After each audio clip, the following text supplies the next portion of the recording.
Welcome back. The government is owed almost £5 million in respect of unpaid rents pertaining to government rental homes.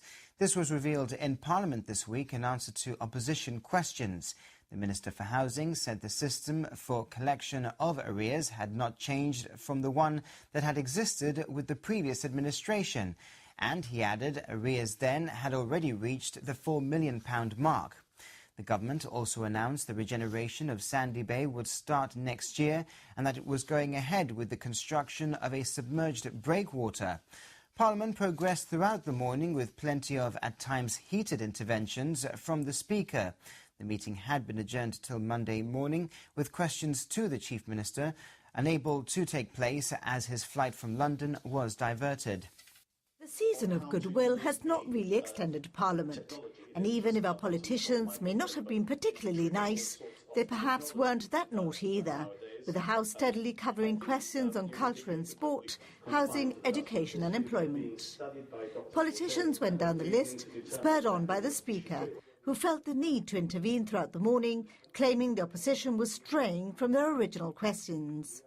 He first did so following questions on the works carried out at Mid-Harbour's estate. The Housing Minister gave details of the security works that had taken place, including the installation of barriers, but a debate began on what administration was responsible for having started the CCTV programme. The second stumbling block came on the awarding of contracts for making empty homes suitable for reallocation, with the government confirming that these were not put out to tender, but instead went through a three-quote system. Mr Osano did not answer whether any of the companies which had been awarded contracts belonged to the government start-up schemes. But he said the policy had not changed and that what the system hoped to do was ensure the work is evenly distributed. Question time this morning began on the subject of tourism, public transport and the port. And the Minister with this portfolio, Neil Costa, revealed that the construction of a submerged breakwater between the newly created groins at Sandy Bay was underway.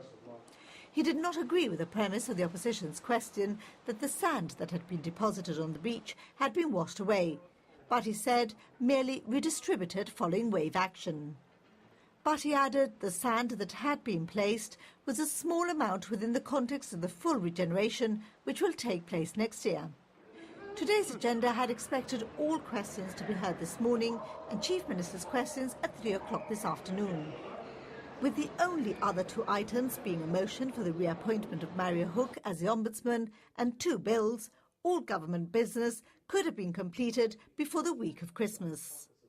The opposition leader offered to hold his questions back till January, and a suggestion to continue with questions on health and the environment this afternoon was not taken up. Parliament therefore reconvenes at 10 on Monday morning to conclude what's pending, with the meeting expected to be adjourned sine die. The proposal for the building of a Marriott hotel on the old Yacht Club site was presented before the Development and Planning Commission this week. There were two objections to the proposal, one of them from residents of Mid-Harbours. Since these had only just been received and the objectors have 14 days for a reply, the matter will now be heard at the DPC's next meeting. The Equality Rights Group says the Minister for Equality's announcement of the final stage for the Civil Partnership Bill will be a fitting Christmas present for many this year. The command stage of the proposed bill is being launched this week, a final step prior to the law being presented to Parliament, which should take place early next year. ERG Group Chairman Felix Alvarez and Secretary Charles Trigo say that after 13 years of hard work, the approval of this law will benefit Gibraltarians for generations to come. The group also says they're pleased to have worked closely with the Minister for Equality, Samantha Sacramento, and Minister for Justice, Gilbert Ligudi, and they thank those in the community who have understood the importance of the proper consultation and study of this complex piece of legislation. The Gala Casino in Ocean Village has been taken over by Griffin AG, a company based in Switzerland and part of the Austrian Novomatic Group. The government has welcomed the takeover, describing the group as a world-class operator of casinos. The Ocean Village Casino is the last casino to be sold off by Gala after all UK casinos were sold off. The business in Gibraltar will continue to be led by the local management team, who has described the takeover as an exciting opportunity to develop investment plans for the future.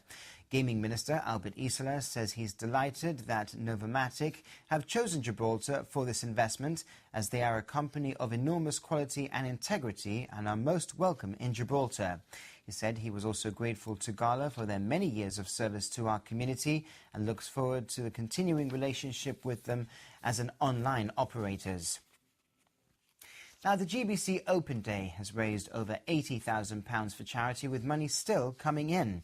The total has been boosted by a cheque of £5,000 received from Gibraltar later in the week, the proceeds of 1 pence for every litre of fuel sold this month. It was a long day of fundraising for GBC staff and the many volunteers who helped.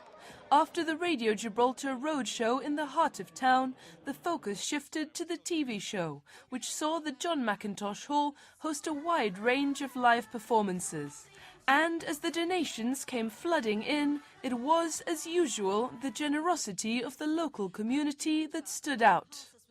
This year's Open Day has been very, very successful, not only the amount of money that we've collected already, but also through the production value of both the television and radio show as well. So many people, I was at the Main Street in the roadshow all day yesterday, and so many people streamed through, giving us of their money so generously. As an anecdote, for example, I sold a ticket for Puncher Prize that cost £2. The lady gave me 20, so I'll give you your £18 back. She said, no, I want to give you £20, pay £20 for that ticket. And that's just an example of the generosity of the people of Gibraltar that has allowed us to raise so much money, over £82,000 already. The show featured something for everyone, from the competitions and challenges to the massively popular videos by the GHA and NatWest. Never forgetting the central purpose of raising money for local charities. And it doesn't end there. Because it's a community event, the money keeps on coming through the year. Cardboard boat race, for example, is in the summer, and there's things like that all the time. So the money continues to come in through the year, and what we do now is consider bids by locally registered charities for specific projects.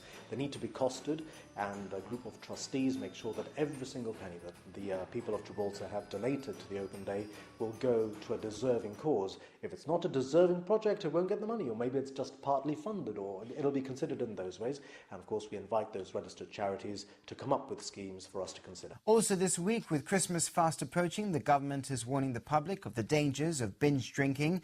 The Cavalcade Committee says the decision to ban sweets from the cavalcade next year is not one that's been taken lightly.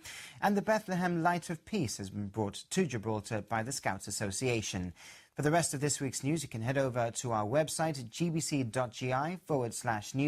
Don't forget, of course, to tune into Radio Gibraltar and GBC Television throughout the week for the very latest local news. And you can also follow us on Twitter and find us on Facebook as well. Thank you very much for watching. From the news team, good night.